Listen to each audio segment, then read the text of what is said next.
وہی عمر جو پہلے مارتے تھے غریبوں کو، وہی فاروق امیر المومنین بنے، چہرے پہ نقاب پہنا، گلی سے گزر رہے، ایک بوڑھی اماں پریشان بیٹھی، عمر روک گئے، غلام سے کہنے لگے بوڑھی پریشان لگتی ہے، حضور پوچھ لیتے، فرمایا اماں اندر آ جائے، اماں کہنے لگی جاؤ دوڑو اپنا کام کرو، کہا تیری مہربانی آنے دے، جب ضد کی تو کہنے لگی آ جاؤ، حضرت عمر اندر گئے، نقاب ہے چہرے، اماں کیوں پریشان ہو؟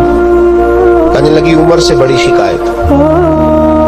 کیا ہوا؟ کہنے لگی بوڑھی بھی ہوں، بیوہ بھی ہوں، بے اولاد بھی ہوں، 25 دینار کا قرضہ چڑھ گیا، 3 دن ہو گئے روٹی نہیں کھائی، عمر امیر المومنین ہے، اس نے میرا حال ہی نہیں پوچھا۔ حضرت عمر کہنے لگے اماں عمر کو کیا پتا تو اس حال میں ہے؟ تو مدینے کی وہ بوڑھی عورت بھی جانتی تھی کہ جمہوریت کیا ہوتی ہے، جمہوریت کیا ہوتی ہے۔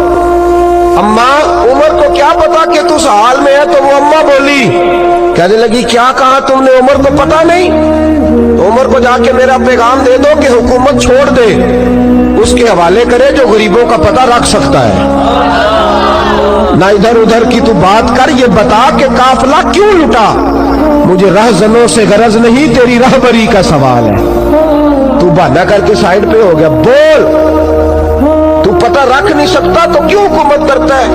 آپ کے غلام کہتے ہیں عمر دوڑ لگا کے باہر نکلے، کھانا پکا پکایا گھر سے لائے، 25 دینار بھی لائے، 2 بوریاں اناج کی کندھوں پہ رکھ لی۔ غلام کہنے لگا حضور مجھے دے دیں، فرمایا وعدہ کر قیامت کے دن بھی میرا بوجھ اٹھائے گا؟ حضور میں نہیں اٹھا سکتا۔ عمر لائے، اس بوڑھی اماں کو 25 دینار دیے، 2-3 مہینے کا راشن دیا، کھانا کھلایا۔ یہاں تو جس کا 200-400 ووٹ ہو اسے ہے کوئی سردار چودھری پوچھ لے، غریبوں کو کون پوچھتا ہے؟ لیکن جب میلاد کا انقلاب آتا ہے پھر غریبوں کی عزت بڑھتی ہے۔ حضرت عمر اماں کے پیروں میں بیٹھ گئے، کہنے لگے اماں چل عمر کو میری خاطر معاف کر دے۔ اماں نے ایک لفظ کہا تو آپ کے غلام کہتے ہیں عمر کو اتنا روتے کبھی نہیں دیکھا جتنا عمر آج روئے۔ اماں کہنے لگی میں کوئی نہیں معاف کروں گی، میں تو بوڑھی ہوں، کسی وقت بھی بلاوا آئے گا، جب میں مروں گی نا نبی پاک میری قبر میں آئیں گے تو میں عمر کی شکایت لگاؤں گی، میں کہوں گی محبوبہ میں غریب نہیں، مجبور، پریشان، آپ نے اس کی ڈیوٹی لگائی تھی، اس نے میرا حال نہیں پوچھا۔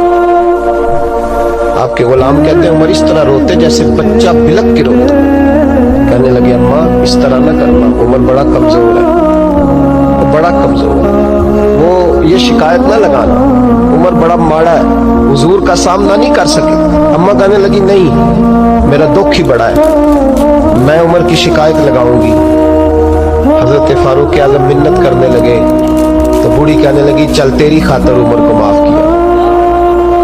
حضرت عمر کہنے لگے مجھے لکھ کے دے، اماں کہنے لگی تم لکھ دو میں سائن کر دیتی ہوں۔ حضرت عمر نے لکھا فلاں بنت فلاں عمر سے ناراض تھی، پھر عمر نے راضی کر لی۔